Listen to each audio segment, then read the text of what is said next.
구사구 초대석입니다. 물 부족 국가에서 대안으로 이제 제시되는 것이 해수 담수화 사업인데요. 세계의 해수 담수화 시장 규모는 연간 100억 달러고요. 앞으로도 매년 15%씩 성장할 예정이라고 합니다. 그래서 세계 각 국가에서는 해수 담수화 사업을 신성장 동력으로 주목하고 있는데요. 자, 그래서 오늘은 상수도사업본부 장태래 시설부장과 함께 부산에서 진행되고 있는 해수 담수화 사업에 대해서 자세한 이야기 나눠보겠습니다. 안녕하세요. 네, 안녕하십니까? 네, 저 또한 그렇고요. 많은 애청자들이 궁금해할 것 같습니다. 해수 담수화 사업, 해외 시장 개척을 위해서 지금 국토교통부에서 추진 중인 사업이라고 알려져 있는데요. 어떤 사업인가요?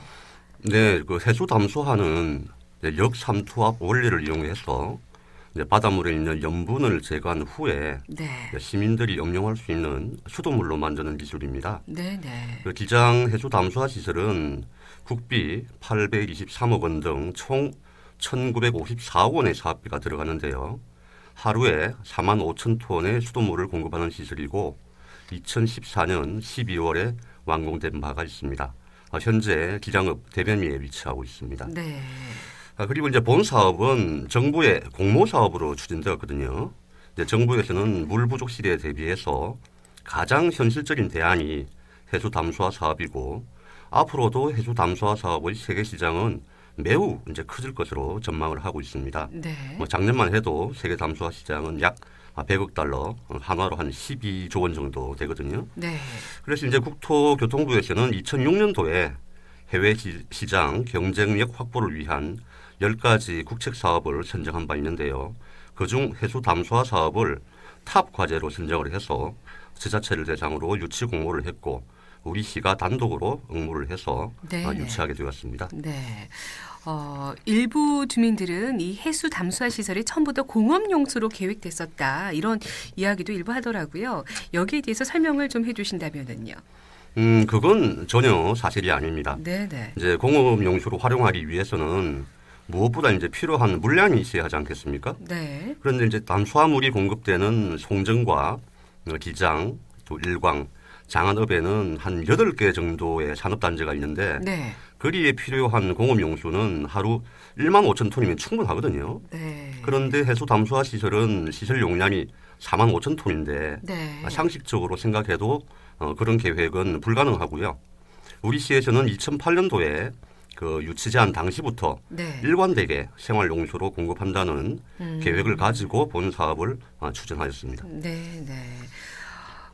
또 기장 지역 주민들은요. 사업을 시행하기 전에 상수도 본부에서 주민에게 이런 사전 설명이 전혀 없었다. 이런 이야기도 하는데요. 좀 사전에 좀 양해가 잘 이루어지지 않았었나 봐요. 이제 본 사업은 도시계획 사업으로 추진을 했습니다. 사실 이제 법적으로 그러니까 의무적으로 해야 하는 주민 의견 수렴 절차를 거쳐야 하거든요.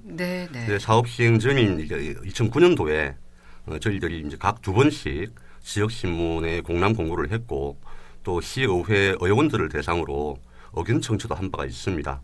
그리고 2010년도 12월 착공 전에는 지역 주민을 대상으로 3차례에 걸쳐서 주민 설명회를 개최한 바도 있습니다.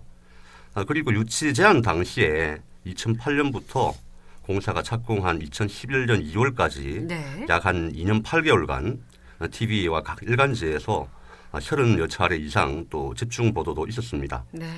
특히 이제 착공 직전에는 기장 군수께서 이제 5개 어촌계와 잘 협의해서 추진하라는 당부가 있어가지고 이제 우리 시에서는 기장군, 대변, 월전, 두호, 시남, 서암 어촌계 등 5개 단체와 협의를 했고요.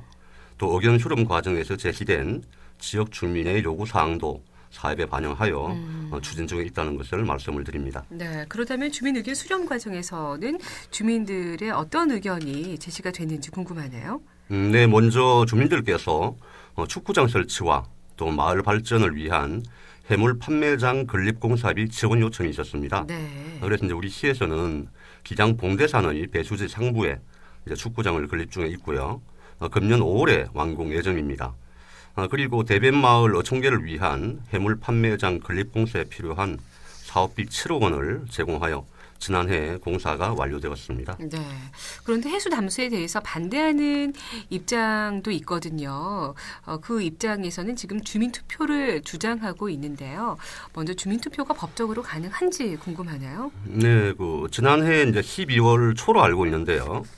이제 기장군에서 행정자치부에 주민투표 가능 여부에 대해서 질의를 했습니다. 네. 그런데 이제 12월 30날 이제 주민투표 사무를 관장하는 행정자치부에서는 주민투표법상 주민투표 대상이 아니다라고 통보를 하였습니다. 그렇군요. 그렇다면 지금 투표 대상이 아니라고 말씀을 했다는 건데요. 행정자치부의 질의 회신 내용에 대해서 자세히 말씀해 주신다면은요. 네, 행자부에서는 네. 주민투표법 제7조인 주민투표의 대상 규정에 따라 해수 담수화 사업의 물 공급 여부는 기장 군수가 실시하는 주민투표 대상이 아니다라고 회신을 하였습니다. 네. 좀 더 이제 구체적으로 말씀을 드리면 네. 주민투표법 제7조를 보면 국가 또는 다른 지방자치단체의 권한 또는 사무에 속한 사항은 주민투표에 붙일 수 없도록 되어 있는데요. 본 사업은 기장군의 사업이 아닌 국가 사업이기 때문에 네, 그렇게 통보를 한 것이죠. 하지만 그럼에도 불구하고 지금 반대협의회에서는 주민투표를 강행하고 있거든요. 네네. 그 이유가 무엇이라고 생각하시는지요? 네, 참 안타까운데요. 주민 동의의 방법으로 주민 투표를 하겠다는 것입니다. 네. 저는 이제 우리 사회의 가장 큰 장점이 다양성이라고 생각을 하고 있습니다. 네네. 뭐 찬반 시비도 있고 또 어떤 사업이든 장단점이 있는 것 아니겠습니까? 그렇죠. 하지만 반대를 하더라도 좀 합리적인 반대가 필요하고 또 그에 걸맞는 대안 제시도 있어야 어떤 타협점을 찾을 수가 있는데 무조건 반대하고 또 반대 의견이 받아들여지지 않으면 주민 동의 명분으로 법적으로 허용되지도 않은 주민투표를 실시하는 것은 제가 볼 때는 비민주적이고 비합리적 행위라고 생각을 합니다. 네. 과거 뭐 광우병 파동 또 천성산 도룡론 소송 사건 등으로 엄청난 사회적 손실을 초래했음에도 누구 하나 책임지는 사람이 없지 않습니까? 또 그리고 방사능 분야의 많은 학자들은 검출되지도 않은 방사성 물질을 두고 해수 담수화 시설이 위험할 수 있다고 부추기는 것은 아주 무책임하고 또 과장된 것이라고 이제 말을 하고 있거든요. 네. 또 책임도 지지 않으면서 또 무조건 반대만을 삼는 것은 국가와 사회 발전에 전혀 도움이 되지 않기 때문에 이제 더 이상 국제사업에 대한 어떤 무조건적인 반대는 없었으면 좋겠다는 그런 생각이 듭니다. 네, 조금 더 이해시키는 어떤 과정이 필요할 것 같은데요. 네. 그렇다면 이렇게 주민들이 주민투표를 강행한다면 어떤 문제점이 뒤따를 수 있나요? 저는 먼저 기장군의 발전을 위해서 결코 바람직하지 않다는 말씀을 드리고 싶습니다. 왜냐하면 주민투표 결과가 어떻게 나오든 네. 주민 간 갈등의 골은 더욱 이제 깊어질 게 자명합니다. 투표 결과를 수용하지 못하는 주민에게는 아픈 상처를 주고 또 주민들 간의 반목과 갈등은 더욱 심해질 것입니다.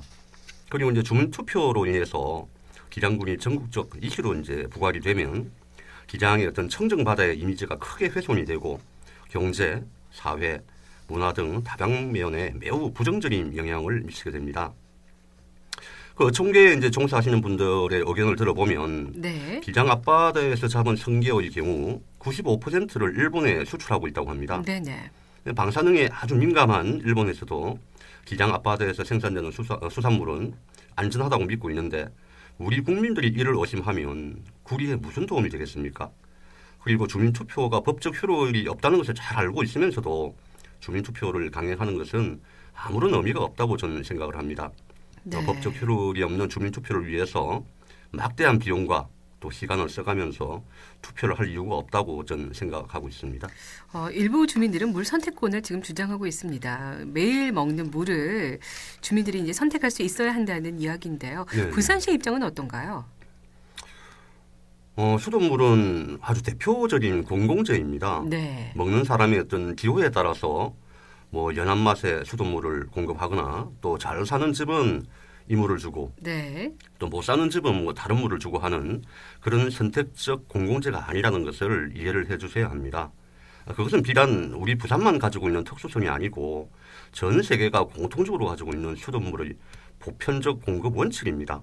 또 그리고 뭐 너무도 이제 당연한 내용입니다만 국가와 우리 부산시는 깨끗하고 안전한 수돗물을 국민 여러분께 공급해야 할 소중한 의무가 있고 이 의무를 성실하게 이행하는 것은 정부와 우리 상수도 본부가 존재하는 가장 중요한 가치라고 저는 생각을 합니다.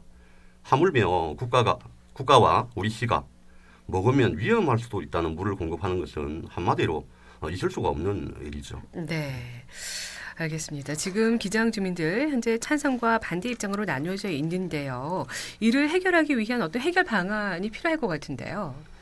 네, 우리 시에서는 있는 사실을 정확하게 전달하기 위해서 지역 주민과 이해관계자들을 자주 만나겠습니다. 네. 그리고 이제 대화를 통해서 소통과 설득의 과정도 거치고 해결점을 모색하는 과정에서 다수가 만족하는 합리적인 답안을 마련하는데 최선을 다하겠습니다. 네.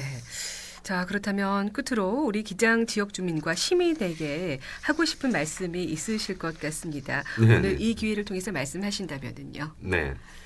우리 상수도 본부에서는 시민 여러분께 안전하고 깨끗한 수돗물을 공급하기 위해 1,100여 명의 직원이 최선의 노력을 다하고 있습니다.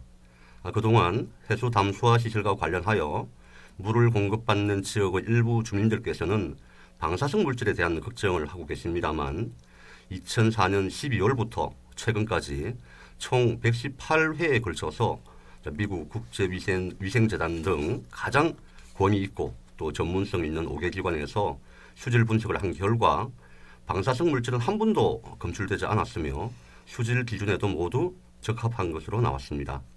그리고 만일에 생길 수 있는 오염 사고에 대비해서 방사능 감시센터와 비상급수 체계도 구축되어 있으므로 방사능에 대해서는 시민들의 안전을 위해 우리 시에서 책임지고 대처를 하겠습니다. 기장 해수 담수화 수돗물은 전 세계 120개 국가 8,500여 개소의 담수화 시설물 중에서도 가장 앞선 기술로 생산된 물입니다. 우리 상수도 본부에서는 앞으로도 안전하고 깨끗한 수돗물 공급을 위해서 최선을 다하겠습니다. 감사합니다. 네. 오늘 초대석 시간에는 상수도사업본부 장태래 시설부장과 함께 해수 담수화 사업에 대한 이야기 들어봤습니다. 오늘 말씀 고맙습니다. 네, 고맙습니다.